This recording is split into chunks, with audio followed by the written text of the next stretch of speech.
जन जागृति साक्षरता अभियान में आपका स्वागत है। वर्डप्रेस में जब हम ब्लॉक्स में काम करते हैं तो ब्लॉक्स में एक ऑप्शन हमारे पास ये माइंड में आता है कि अगर हम एक या एक से ज़्यादा ब्लॉक्स को इकट्ठा मूव करना चाहें तो किस तरह से कर सकते हैं।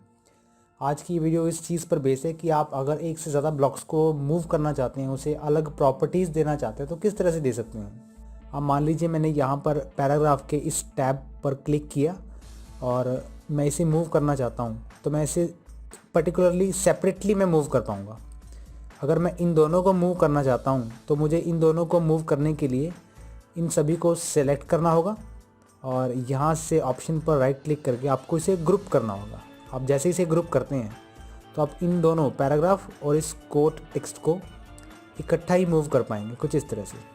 तो एक ग्रुप में कन्वर्ट हो जाता है और ग्रुप के अंदर आप ऐसी काफ़ी सारी फैसिलिटीज़ आप ओपन कर लेते हैं जहाँ पर आपको किसी पर्टिकुलर ब्लॉक को मूव करने के लिए एक ब्लॉक सेलेक्ट करना पड़ता था एंड देन उसे मूव करना पड़ता था, उसी के साथ साथ फिर दूसरा ब्लॉक सेलेक्ट करना पड़ता था एंड देन फिर मूव करना पड़ता था। वहाँ पर आपका ये काम कम होकर ग्रुप में कन्वर्ट करके बहुत ही कम स्टेप्स में रह गया है। सिंपली आपको दोनों ब्लॉक्स सेलेक्ट करने हैं। दोनों ब्लॉक को सिलेक्ट करने के लिए आपको, आप चाहें तो सिंपली हाईलाइट भी कर सकते हैं इसे।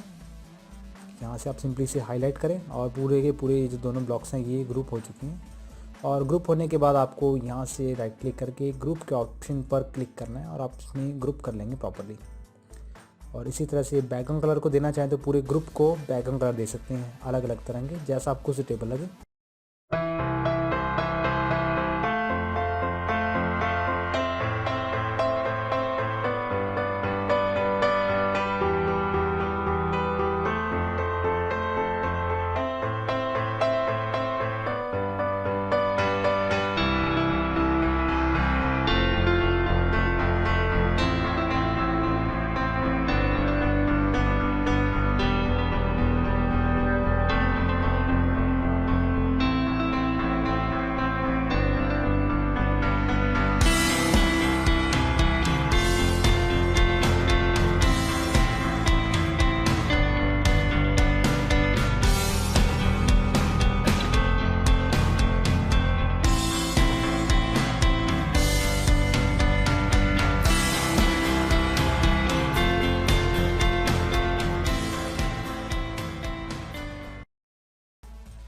और इसके साथ साथ मैं आपको इसमें एक ऑप्शन और बताना चाहूँगा। मैं यहाँ पर टॉप पर एक हेडिंग एम्बेड करता हूँ।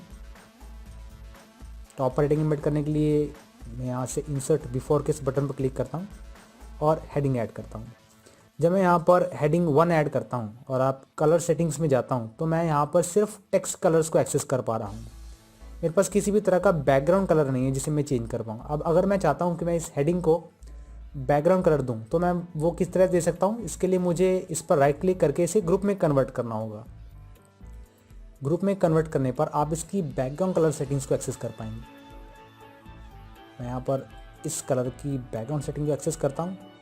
पर्टिकुलर हेडिंग पर क्लिक करके टेक्स्ट की सेटिंग्स को एक्सेस कर सकता हूँ।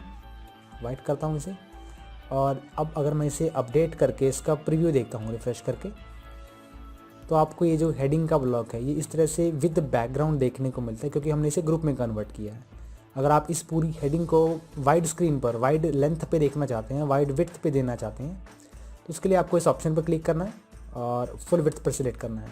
अपडेट करते ही रिफ्रेश करें और आपकी हेडिंग कुछ इस तरह से विजिबल होगी पूरी की पूरी स्क्रीन पर इस तरह से। तो ये फ़ायदा है ग्रुप्स का। ग्रुप्स ब्लॉक्स को कन्वर्ट करने पर आपके पास काफ़ी सारी प्रॉपर्टीज़ अलग भी खुलती हैं, जिसमें से ये एक सेटिंग अलग थी।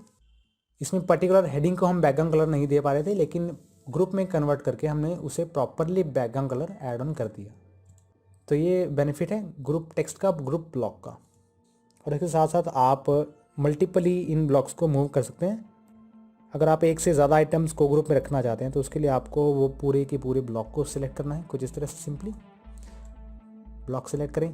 ब्लॉक सेलेक्ट करने के बाद शिफ्ट प्रेस करें अपने कीबोर्ड बटन पर। इस तरह से आप ग्रुप ब्लॉक को यूज़ में ला सकते हैं।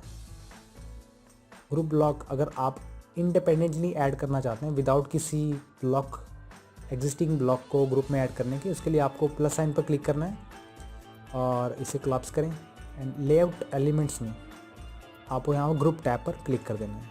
तो इस तरह से आप ग्रुप एलिमेंट ऐड कर सकते हैं और इसके अंदर काफ़ी सारे एलिमेंट्स ऐड कर सकते हैं। तो ये थे आपके पास ग्रुप लॉक रिलेटेड ऑप्शंस।